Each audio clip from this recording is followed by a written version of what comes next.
Ni ku isaha y'isa yine n'iminota 55 z'amanywa. Ni mu murenge wa Rurenge mu kagari ka Rugesi, ku muhanda wa Karembo Rwamagana. Munsi y'umuhanda mu gifunzo gihari cya Gisaya, abana babiri bavuye kuroba. Gusa kuva muri iki gishanga biraterwa nuko imvura itangiye kugwa.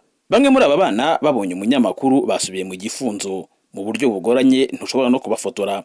Gusa bamwe muri bo abemeye kuganira n'umunyamakuru bavuga ko impamvu basiba ishuri ari uko iwabo babasaba gushaka igitunga umuryango, ari nayo mpamvu amafi mato baroba azwi nk'amafuro bajya kuyagurisha mu dusantere tunyuranye two mu murenge wa Rurenge, cyane cyane ahazwi nka Kirwa. Nijana akagozi. Akagozi ni ijana? Amafaranga se ubwo yavuyemo bigenda bite? Tuyajyana kuyagurira ibintu. Kuyagura ibintu? Ninde se uba wabibatumye? N'igihe aba ari mama wawe. Ubu si ijana riravamo iki sha?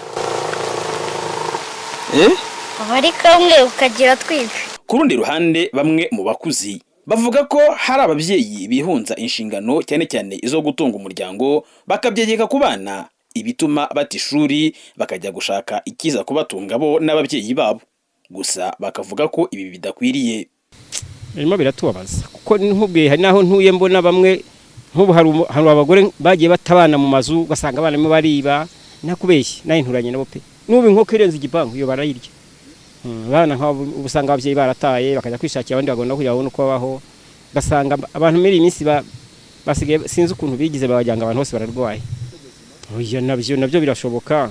Biranatubabaza ahubwo nk'abatekereza bamwe ababyeyi bamwe ntaga wenda ari bose ariko ababitekerezaho birababaza. Iyo urebye nk'abari abana ibintu baba bari kwikoza nabyo wareba ugasanga umubyeyi ugasanga rimwe na rimwe ntabyitayeho ntazi ko ari kwangiriza n'ejo hazaza h'abana be nabe kandi abayihemukiye. Nabyo biratubabaza. Ababyeyi bakwiye kwigishwa n'abana bakigishwa uko bakwiye kwitabwaho bakagirwa mbese hakaboneka amahugurwa. Badafite ubutaka bwo guhinga akajya guca inshuro, yajya guca inshuro nk'uyu munsi nko muri iyi minsi imvura iragwa buri munsi, yagwa buri munsi yabura icyo kugira umwana ati fata indobani ujye ku mazi. Ntabwo ariyo muti none yapfa kandi atariye ko atajya no kwiga, ntabwo yajya kwiga. Si byo nakubwiraga ko hari umuntu hari umuryango wabareberera kugira ngo abo bantu bagire icyo babafasha n'abana bajye kwiga.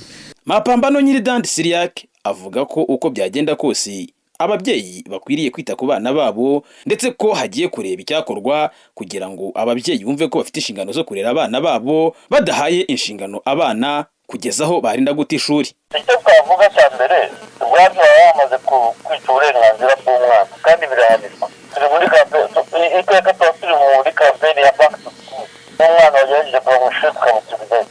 Aho biramutse bimeze gutyo rero cyaba ari ikibazo cy'ababyeyi kandi amategeko abahana gukura umwana mu ishuri kugira ngo ajye gushaka ibitunga umuryango ntabwo ari umwana afite uko arerwa. Umwana afite hari imyaka aba atemerewe gukora imirimo ahubwo agafokasira ku mashuri n'ibindi kugira ngo turakurikirana tumenye icyo kibazo, ariko ntabwo byemewe abatwumva babimenye ko usanga yitwara gutya umubyeyi ko hari amategeko agomba kumuhana.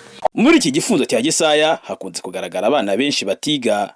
Bamwe baba baje kuroba, abandi baje gushaka ubwatsi buboheshwa imisambi, abandi baje guhiga inyamaswa zitwa ifumberi. Rimwe na rimwe kandi muri iki gifunzo abana bajya barengerwa n'amazi bakahasiga ubuzima. Leonce Nyirimana mu karere ka Ngoma.